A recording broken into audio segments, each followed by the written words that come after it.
ఏ పులి ఎక్కడ తిరుగుతోంది, వన్యప్రాణుల పరిస్థితి ఏమిటి, ఎన్ని వన్యప్రాణులున్నాయి, ఏ జంతువులు ఆరోగ్య సమస్యలతో ఇబ్బంది పడుతున్నాయి, ఇలాంటి ప్రశ్నలు జంతు ప్రేమికుల మధ్యలో తరచూ వస్తుంటాయి. ఇప్పుడు వాటికి సమాధానం వెతికే ప్రక్రియ మొదలైంది.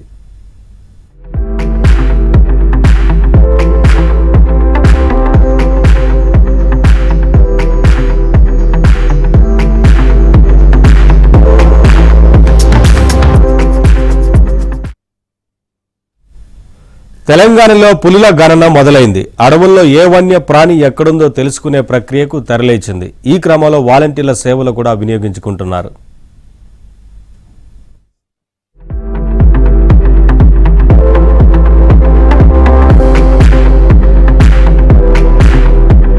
నాగర్ కర్నూలు జిల్లా అమరాబాద్ రిజర్వ్ టైగర్ అడవుల్లో 2611 చదరపు కిలోమీటర్లలో నల్లమల అడవి విస్తరించింది.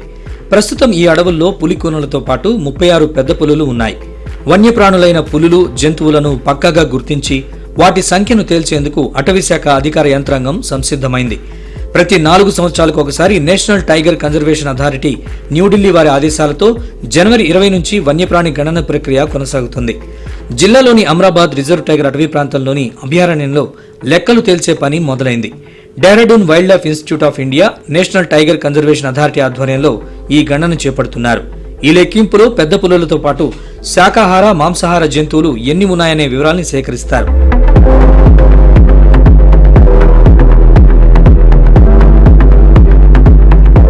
గతంలో ఎన్నడూ లేని విధంగా అటవీ అధికారులు వినూత్న పద్ధతికి శ్రీకారం చుట్టారు. ఆన్లైన్లో దరఖాస్తు చేసుకున్న వన్యప్రాణి ప్రేమికులకు పులుల లెక్కింపులో భాగస్వామ్యం కల్పిస్తామని ప్రకటించారు. అలా దరఖాస్తు చేసుకున్న వారిలో 133 మంది వాలంటీర్లుగా ఇప్పుడు వన్యప్రాణి లెక్కింపుకు వస్తున్నారు. వారితో పాటు 200 మంది అటవీ అధికారులు కూడా అందులో పాల్గొంటున్నారు. ఎంపిక చేసిన జట్టులో 2 చొప్పున సభ్యులుగా చేరి ప్రతిరోజు 5 కిలోమీటర్ల మేర పర్యటిస్తూ జంతుగణన చేపడుతున్నారు. అడవిలో మార్కింగ్, డైరెక్షన్స్, మ్యాపులకు సంబంధించిన వివరాలు వారికి అందించారు.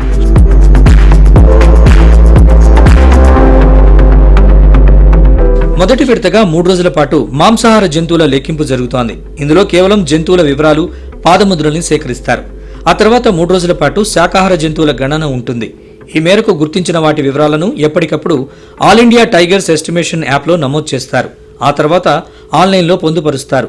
సర్వే సిబ్బందికి టీషర్ట్లు, క్యాప్లతో పాటు ఓ కిట్ బ్యాగ్ ఇస్తారు. అందులో పేపరు, పెన్ను, ఆనవాళ్ల సేకరణకు ఉపయోగించే జిలాక్ అనే పదార్థం ఉంటాయి. హెర్బివోర్లో, కార్నివోర్లో 2 డైరెక్ట్ సైటింగ్, ఇండైరెక్ట్ సైటింగ్ అని ఉంటది. డైరెక్ట్ సైటింగ్ లో డైరెక్ట్ గా చూసింది, కళ్ళతో చూసింది సర్వేలో యాడ్ చేస్తాం. ఇండైరెక్ట్ అంటే పా ప్రింట్స్, స్కాట్, సౌండ్, దాంతో ఎస్టిమేట్ చేస్తాము.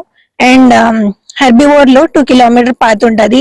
ఎవ్రీ మార్నింగ్ 6 కి మొదలై మాక్సిమం 10 కి we come back. Then evening లో 4 to 6 PM చేస్తాము, బికాస్ డార్క్ అయిపోయిద్దని. ఎవ్రీడే అలాగే చేస్తాం for span of a week.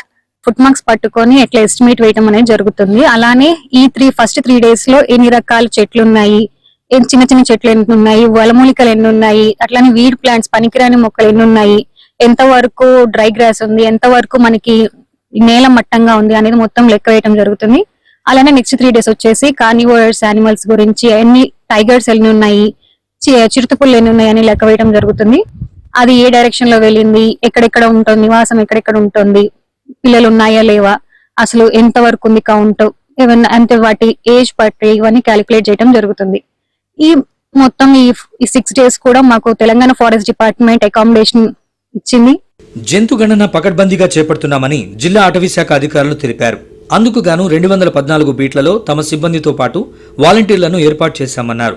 వీరికి తోడుగా బేస్ క్యాంప్ సిబ్బంది, వాచర్లు సహకారం అందిస్తారని వెల్లడించారు. ఆల్ ఇండియా టైగర్ ఎస్టిమేషన్ లో భాగంగా ప్రస్తుతం మనం గుండం ప్రాంతంలో సర్వే చేయడం జరుగుతుంది. టోటల్ గా ఈ ఆల్ ఇండియా ఎస్టిమేషన్ సర్వే అనేది ప్రతి 4 సంవత్సరాలకు ఒకసారి చేయడం జరుగుతుంది. ఈ సర్వేలో భాగంగా మొత్తం మనం 6 రోజులు ఈ సర్వేలో మనము ఈ యొక్క పెద్ద పులుల సమాచారము, అదేవిధంగా మాంసాహార జంతువుల యొక్క సమాచారాన్ని క్షుణ్ణంగా రికార్డ్ చేయడం జరుగుతుంది. ఇందులో భాగంగా ప్రస్తుతం మనము 2వ రోజు సర్వేలో భాగంగా గుండం ప్రాంతంలో మనము ట్రాన్స్ఫర్ లైన్ సర్వే చేయడం జరుగుతుంది. ఈ సర్వేలో భాగంగా మనము శాకాహార జంతువుల యొక్క హెర్బివోర్స్ వాటి యొక్క సమాచారాన్ని మనం రికార్డ్ చేయడం జరుగుతుంది. ఈ లెక్కలు పక్కాగా ఉంటాయని అధికారులు ఆశాభావం వ్యక్తం చేస్తున్నారు.